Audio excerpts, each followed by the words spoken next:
আসসালামু আলাইকুম ওরহমতুল্লাহি বারাকাতু নাহমাদুহু নুসাল্লি আলা রসুলিহিল করিম আম্মা বাদ।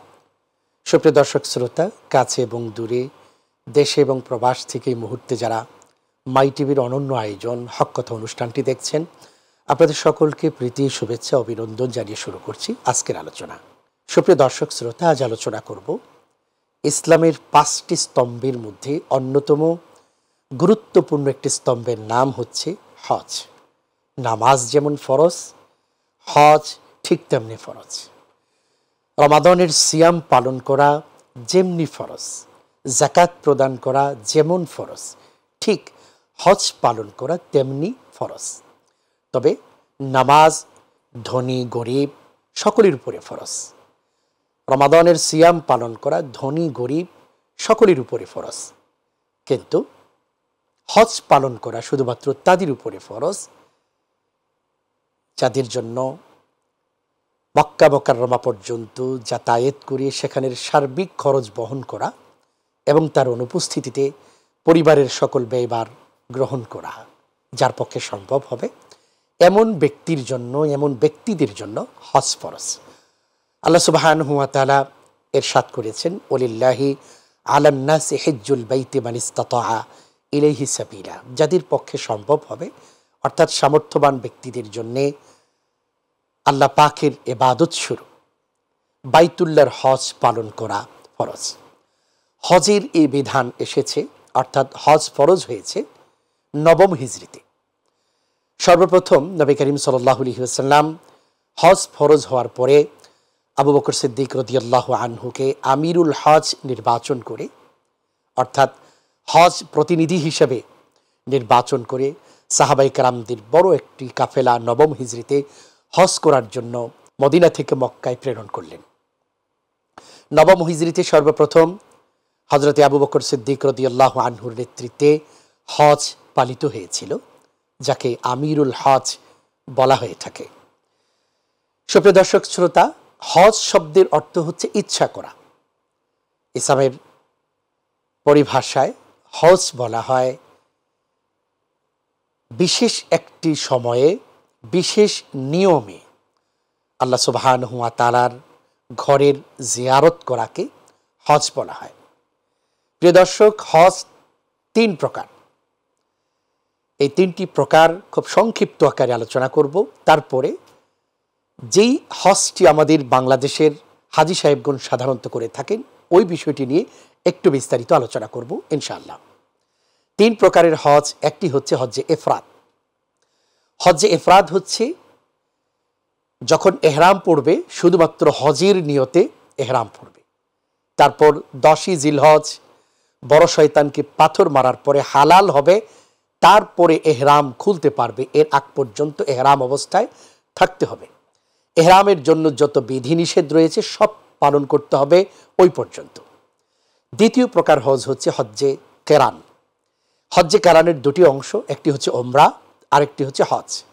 তবে যখন এহরাম পড়বে তখন হজ এবং ওমরা দুটার একসাথে নিয়ত করে এহরাম পড়বে। প্রথমে মক্কায় গিয়ে ওমরা পালন করবে, কিন্তু ওমরা পালন করার পরে হালাল হওয়ার সুযোগ নেই।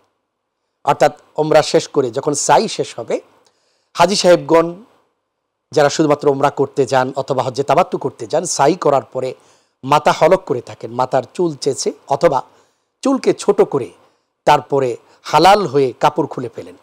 হজ্জে কেরান পালনকারী তিনি ওমরা করবেন ঠিকই, কিন্তু হালাল হওয়ার সুযোগ নেই। একেবারে 10ই জিলহজ মুজদালিফা থেকে গিয়ে মিনার ময়দানে পৌঁছে বড় শয়তানকে 7টি পাথর মেরে কোরবানি করবেন। কোরবানির পরে মাথার চুল চেঁচে অথবা চুল ছোট করে তারপরে তিনি হালাল হবেন, অর্থাৎ এহরামের কাপড় তিনি খুলতে পারবেন। তাহলে হজ্জে কেরান হচ্ছে ওমরা এবং হজের একসাথে নিয়ত করে এহরাম পড়া, এবং এহরাম 10ই জিলহজ কোরবানি করার পরে হালাল হওয়ার আগ পর্যন্ত আর এহরাম খুলতে পারবে না। তৃতীয় নাম্বার হজ হচ্ছে হজ্জে তামাত্তু। এই হজটি সহজ। আমাদের বাংলাদেশের হাজী সাহেবগণ, অধিকাংশ হাজী সাহেবগণ এই হজটি পালন করে থাকেন। নবীজি সাল্লাল্লাহু আলাইহি ওয়াসাল্লামও এই হজ পালন করার জন্য উদ্বুদ্ধ করেছেন, অনুপ্রাণিত করেছেন। এটি সহজ। এটি হচ্ছে সর্বপ্রথম ওমরার নিয়তে এহরাম পড়বে। মক্কাতুল মুকাররমায় গিয়ে সর্বপ্রথম ওমরা কমপ্লিট করে হালাল হয়ে সেটি চুল চেঁচে অথবা চুলকে ছোট করে হালাল হয়ে এহরামের কাপড় খুলে ফেলবে। আবার হজের উদ্দেশ্যে মিনায় যাওয়ার যখন প্রস্তুতি নিবে তখন হজের নিয়তে আবার এহরাম পড়বে। এর মাঝখানের এই সময়টুকু এহরাম পরা লাগবে না, স্বাভাবিক অবস্থায় স্বাভাবিক ড্রেসে থাকতে পারবে। তাহলে এই হচ্ছে সংক্ষিপ্ত আকারে হজের প্রকারগুলো। সুপ্রিয় দর্শক শ্রোতা, একটি কথা আমি বলেছি, আমাদের বাংলাদেশ থেকে যারা হজ করতে যান অধিকাংশ হাজি সাহেবগণ হজ্জে তামাত্তু পালন করে থাকেন। এজন্য আজকে বিশেষ করে একটু বিস্তারিত আলোচনা করব হজ্জে তামাত্তু নিয়ে। হজ্জে তামাত্তুর দুটি অংশ, একটি হচ্ছে ওমরা। সর্বপ্রথম আমরা জানব ওমরা কি এবং কিভাবে করতে হয়। ওমরার ফরজ হচ্ছে দুটি, একটি হচ্ছে এহরাম, দ্বিতীয় নাম্বার হচ্ছে বাইতুল্লাহর তওয়াফ। এহরাম বলা হয় ওমরার নিয়তে কিংবা হজের নিয়তে এহরামের কাপড় পরিধান করে তালবিয়া পাঠ করা। এহরামের জন্য একটু প্রস্তুতি নিতে হয় কাপড় পরিধান করার আগে। নখ অথবা শরীরের উদ্বৃত্ত অবাঞ্ছিত পশমগুলো কেটে ভালো করে গোসল করে পরিচ্ছন্ন হয়ে এহরামের, পুরুষ যদি হয় তাহলে এহরামের 2 পিস কাপড় পরিধান করা। আর মহিলাদের জন্য এহরামের কাপড় প্রয়োজন নেই, যে কোনো ড্রেস তারা পরতে পারবে। তারপরে 2 রাকাত নামাজ আদায় করা, এটা সুন্নত। নামাজ আদায় করার পরে যদি মাথায় টুপি থাকে টুপিকে খুলে নিয়ত করবে, হে আল্লাহ, আমি ওমরার নিয়তে এহরাম পড়ছি, আমার জন্য ওমরাকে সহজ করে দাও, আমার পক্ষ থেকে ওমরাকে কবুল করে নাও। তারপর 3 বার তালবিয়া পড়বে, লাব্বাইক আল্লাহুম্মা লাব্বাইক, লাব্বাইক লা শারীকা লাকা লাব্বাইক, ইন্নাল হামদা ওয়ান নি'মাতা লাকা ওয়াল মুলক লা শারীকা লাক। এভাবে 3 বার পড়বে। এই যে এহরাম শুরু করেছে এই চলতে থাকবে একদম ওমরা শেষ করা পর্যন্ত, এহরাম চলতে থাকবে এবং তালবিয়া চলতে থাকবে বাইতুল্লাহ দেখা পর্যন্ত। মক্কাতুল মুকাররমায় গিয়ে ওমরা শুরু করার আগে বাইতুল্লাহ যখন চোখে আসবে, নজরে আসবে, তার আগ পর্যন্ত তালবিয়া চলবে। নবীজি সাল্লাল্লাহু আলাইহি সাল্লাম বলেছেন, যে ব্যক্তির তালবিয়া যত বেশি হবে তার হজ, তার ওমরা আল্লাহর কাছে তত গ্রহণযোগ্য আর মাকবুল হবে। এজন্য নবীজি সাল্লাল্লাহু আলাইহি সাল্লাম অনেক বেশি তালবিয়া পাঠ করার জন্য অনুপ্রাণিত করেছেন, উদ্বুদ্ধ করেছেন। পুরুষগণ তালবিয়া পাঠ করবে জোরে আওয়াজে, যাতে করে অন্যরাও শুনতে পায়। নবীজি সাল্লাল্লাহু আলাইহি সাল্লাম বলেছেন, যাদের তালবিয়া পাথর, গাছপালা, তরুলতা, আসবাবপত্র, জীব ও জড় পদার্থ যারাই শুনবে, কিয়ামতের দিন প্রতিটি বস্তু এই হাজী সাহেবের পক্ষে আল্লাহর কাছে সাক্ষী দেবে, মালিক, তোমার ঘর বাইতুল্লাহর জিয়ারতে এসেছিল তোমার অমুক বান্দা, আমি শুনেছি সে বারবার বলেছে লাব্বাইক আল্লাহুম্মা লাব্বাইক, হে আমার প্রভু, হে আমার স্রষ্টা, আমি তোমার দরবারে উপস্থিত। এই কথাগুলো বলে পাথর, গাছপালা, তরুলতা, সকল আসবাবপত্র যারাই শুনবে এই শব্দগুলো আমার পক্ষে আপনার পক্ষে সাক্ষী দিবে। এই জন্য নবীজি সাল্লাল্লাহু আলাইহি সাল্লাম উদ্বুদ্ধ করেছেন খুব বেশি তালবিয়া পাঠ করার জন্য। তবে মহিলারা এতটুকু আওয়াজে তালবিয়া পড়বে যাতে করে নিজের শব্দগুলো নিজেরা শুনতে পায়। তালবিয়া তো পড়তে পড়তে চলে যাবে মক্কাতুল মুকাররমায়। এই এহরাম অবস্থায় বেশ কিছু বিধিনিষেধ রয়েছে, সেগুলো অবশ্যই মান্য করতে হবে। সুগন্ধি ব্যবহার করা যাবে না, সেটা ক্রিম হোক, প্রসাধনী হোক, আতর, সেন্ট, মানে যেটাই হোক না কেন এগুলো ব্যবহার করা যাবে না। এবং শরীরের কোনো পশম কাটা, নখ কাটা, চুল কাটা একেবারেই করা যাবে না। কোনো উকুন, পোকামাকড়, কোনো প্রাণী মারা যাবে না, হত্যা করা যাবে না। গাছের ডালপালা ভাঙ্গা, গাছ কাটা, এমনকি ঘাস, সেগুলো পর্যন্ত কাটা যাবে না। অপ্রয়োজনীয় কথা বলা যাবে না, বিশেষ করে যেগুলো লজ্জাজনক, অপ্রীতিকর কথা, গালমন্দ, কোনোটাই করা যাবে না। নবীজি সাল্লাল্লাহু আলাইহি সাল্লাম বলছেন, মান হাজ্জা লিল্লাহি ওয়ালাম ইয়ারফুস ওয়ালাম ইয়াফসুক রাজা কাইয়মিন ওয়ালাদাতহু উম্মুহু। যে ব্যক্তি আল্লাহর জন্য হজ করবে, এর মধ্যে কোনো ধরনের ফাহেসা কাজ করবে না, নির্লজ্জ কথা বলবে না, গালমন্দ করবে না, হজ করে চলে আসবে, দেশে ফিরে আসবে নবজাতক সন্তানের মতো নিষ্পাপ হয়ে। সুবহানাল্লাহ। এজন্যে এহরাম অবস্থায় সকল অপ্রয়োজনীয় কথা, গর্হিত সকল কাজ, এগুলো থেকে তো বিরত থাকতেই হবে। যত কাটাকাটি আছে, শরীরের পশম, নখ, গোঁফ, দাড়ি, কোনোটাই কাটা যাবে না। এইভাবে এহরামকে কমপ্লিট করতে হবে। এহরাম অবস্থায় এভাবেই থাকতে হবে। সুপ্রিয় দর্শক শ্রোতা, মক্কাতুল মুকাররমা এভাবে এহরাম অবস্থায় চলে যাবে। এহরাম অবস্থায় বাইতুল্লাহ আমি পৌঁছে গিয়েছি। সর্বপ্রথম কাজ হচ্ছে নবীজি সাল্লাল্লাহু আলাইহি সাল্লাম বলেছেন, বাইতুল্লাহ প্রথম দেখে যে দোয়া করবে এই দোয়াটা কবুল হবে। এই জন্যে তাওয়াফ শুরু করার আগে দোয়া করা, বাইতুল্লাহর দিকে তাকিয়ে প্রথম দৃষ্টিতে চোখের পলক পড়ার আগে যেই দোয়াটা আমি করবো সেটাই কবুল হবে। এই জন্য ছোট্ট একটি কথায় আমার জীবনের সকল চাওয়াগুলো আমি সম্পৃক্ত করে দিতে পারি। সেটা হচ্ছে, আমরা বাইতুল্লাহ দেখে প্রথমে এই দোয়াটা করব যে, মালিক, জীবনে যত নেক দোয়া করেছি, মৃত্যু পর্যন্ত যত নেক দোয়া করব, সকল দোয়াগুলো তুমি কবুল করে নাও। তারপরে তোয়াফের জন্য প্রস্তুতি নেবে। প্রস্তুতির মধ্যে গুরুত্বপূর্ণ হচ্ছে ইস্তেবা করা। এহরামের যে কাপড়টি আমরা চাদর হিসাবে পরবো, দুটি অংশ, একটি লঙ্গি হিসাবে পরবো, আরেকটি চাদর হিসাবে। চাদর হিসাবে যেটা পরবো সেটা ডান কাঁধের উপর থেকে এহরামের কাপড়টি বগলের নিচ দিয়ে এনে বাম কাঁধের উপরে ঝুলিয়ে দেওয়া, এটাকে ইস্তেবা বলা হয়। পুরুষদের জন্য ইস্তেবা, যেহেতু নারীদের জন্য, মহিলাদের জন্য এহরামের কাপড়ই জন্য ইস্তেবার প্রয়োজন নেই। তারপরে তোয়াফের নিয়ত করব যে, আল্লাহ, আমি তোয়াফ শুরু করছি, আমার জন্য সহজ করে দাও, আমার পক্ষ থেকে তোয়াফকে কবুল করে নাও। তারপর হাজরে আসওয়াদ বরাবর দাঁড়িয়ে, এই জন্য বলছি হাজরে আসওয়াদ চুম্বন করে তোয়াফ শুরু করা সবচেয়ে উত্তম, কিন্তু এটা সম্ভব হয় না, এত মানুষের ভিড়ে সেখানে যাওয়া অনেকটা রিস্ক, এই জন্য যাওয়াটা কোনোভাবেই মুনাসিব নয়। হাজরে আসওয়াদ বরাবর বাইতুল্লাহ হেরেমের গায়ে সবুজ লাইট দেওয়া আছে, ইঙ্গিত দেওয়া আছে, ইশারা দেওয়া আছে, সেখানে দাঁড়িয়ে হাজরে আসওয়াদের দিকে হাত তুলে, ডান হাত তুলে ইশারা করে বিসমিল্লাহি আল্লাহু আকবার বলে তোয়াফ শুরু করা, ডান দিকে চলতে থাকা। প্রথম 3 চক্করে রমল করা। রমল হচ্ছে হেলে দুলে বীরত্বের সাথে চলা, এটা হচ্ছে পুরুষদের জন্য এবং এটা সুন্নত। মহিলারা স্বাভাবিক গতিতে চলবে। তোয়াফ অবস্থায় যে কোনো দোয়া করা যায়, নির্দিষ্ট কোনো দোয়া এটা সহি হাদিস দ্বারা বর্ণনা নেই। অনেক কিতাবের মধ্যে এক এক চক্করে এক এক দোয়ার কথা আছে, এগুলো ঠিক নয়। সহি কোনো সনদে হাদিসগুলো এর কোনো প্রমাণ নেই। হাজরে আসওয়াদ থেকে শুরু করবে, হাজরে আসওয়াদে আবার ঘুরে এসে যখন চলে আসবো তখন আবার 1 চক্কর হবে। এভাবে 60টি চক্কর দিলে তোয়াফ কমপ্লিট হবে। চতুর্থ যে কর্নার আছে বাইতুল্লাহ, যেটাকে রুকনে ইয়ামানি বলা হয়, নবীজি সাল্লাল্লাহু আলাইহি সাল্লাম রুকনে ইয়ামানি থেকে একটা নির্দিষ্ট দোয়া পড়তেন, কোরআনুল কারীমের আয়াতে কারিমা, রব্বানা আতিনা ফিদ দুনিয়া হাসানা ওয়া ফিল আখিরাতি হাসানাতাও ওয়া কিনা আযাবান নার। আমরা যারা পারি এই দোয়াটা বা এই আয়াতে কারিমান এই দোয়াটা আমরা পড়তে পারি। এভাবে 7 চক্কর দেওয়ার পরে সর্বশেষ চক্কর শেষ হওয়ার পরেও বাইতুল্লাহ হাজরে আসওয়াদের দিকে ইশারা করে ডান হাতে বিসমিল্লাহ আল্লাহু আকবার বলে তারপরে চলে যাব। আত্তাখিযু মিন মাকামি ইব্রাহিম মুসাল্লা, এই আয়াত যখন নাজিল হলো, নবীজি সাল্লাল্লাহু আলাইহি সাল্লাম নির্দেশ দিলেন যারা বাইতুল্লাহর তোয়াফ করবে, তোয়াফ শেষে 2 রাকাত নামাজ আদায় করবে মাকামে ইব্রাহিমকে সামনে রেখে। এই জন্য আমি বলবো, যদি সম্ভব হয়, মাকাম ইব্রাহিম যে পাথরটা ফ্রেমে বন্দি, বাইতুল্লাহকে সামনে রেখে ঠিক ওই বরাবর দাঁড়িয়ে 2 রাকাত নামাজ নফলের নিয়তে পড়া। কিন্তু এই 2 রাকাত নামাজকে ওয়াজিবুত তওয়াব বলা হয়। এই 2 রাকাত নামাজ হচ্ছে ওয়াজিব। 2 রাকাত নামাজ পড়বো, তারপরে জমজমের পানি পান করব। এরপরে উত্তম হচ্ছে আবারও হাজরে আসওয়াদ এর কাছে বরাবর এসে হাত উত্তোলন করে বিসমিল্লাহ আল্লাহু আকবার বলে এবার চলে যাব। ওমরার যে ওয়াজিব আছে, প্রথম ওয়াজিব হচ্ছে সাই করা। সাফা পাহাড়ে উঠবো, পাহাড়ের উপরে উঠে বাইতুল্লাহর দিকে ফিরে আবারও আল্লাহু আকবার বলে সাই শুরু করা। সাফা থেকে শুরু করবে, মারওয়ায় গেলে 1 চক্কর হয়ে যাবে। এভাবে সাফা থেকে শুরু করবে, মারওয়ায় যাবে, 1 চক্কর হবে।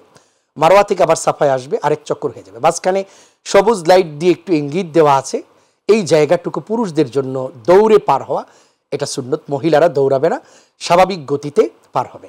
একটি কথা যেখানে মনে রাখতে হবে, আমি যখন তোয়াফ শেষ করেছি, নামাজের আগে আমার ইস্তেবাটা এটা ভেঙে ফেলবো, অর্থাৎ কাপড়টা স্বাভাবিক গতিতে পরে ফেলবো। তাহলে আমার সাই শুরু হচ্ছে সাফা থেকে, সাই শেষ হবে মারওয়ায় গিয়ে। সাই শেষ করার পরে 2 রাকাত নামাজ, হেরেমে ঢুকে যে কোনো জায়গায় গিয়ে 2 রাকাত নামাজ পড়া, এটি মুস্তাহাব, পড়াটা উত্তম। যদি না পড়ে তাতে কোনো অসুবিধা নেই। সুপ্রিয় দর্শক শ্রোতা, এবার সংক্ষিপ্তকারে আমরা শুনব হজের ফরজ এবং ওয়াজিবগুলো। হজের 3টি ফরজ, একটি হচ্ছে এহরাম, এহরামের যে আলোচনাগুলো শুনলাম একই নিয়মে। দ্বিতীয় নাম্বার হচ্ছে আরাফার ময়দানে অবস্থান করা, এবং সেই অবস্থানটি হচ্ছে 9 জিলহজ দ্বিপ্রহরের পর থেকে নিয়ে সূর্যাস্ত পর্যন্ত। এই সময়ের ভিতরে কিছু সময় হলে অন্তত অবস্থান করা ফরজ, তবে সূর্যাস্ত পর্যন্ত শেষ সময়টুকু অবস্থান করা অবশ্যই ওয়াজিব। 3 নম্বর ফরজ হচ্ছে বাইতুল্লাহ তোয়াফ। তোয়াফ কিভাবে করতে হয় বিস্তারিত মোটামুটি আলোচনা কেবলমাত্র আমরা শুনলাম। আর হজের জন্য ওয়াজিব হচ্ছে 6টি। একটি হচ্ছে 9 জিলহজ আরাফার ময়দান থেকে মুজদালিফার ময়দানে গিয়ে রাত্রি যাপন করা, বিশেষ করে সুবহে সাদিক থেকে নিয়ে সূর্যাস্ত পর্যন্ত এই সময়ের মধ্যে কিছু সময় অন্তত অবস্থান করা, এটা ওয়াজিব।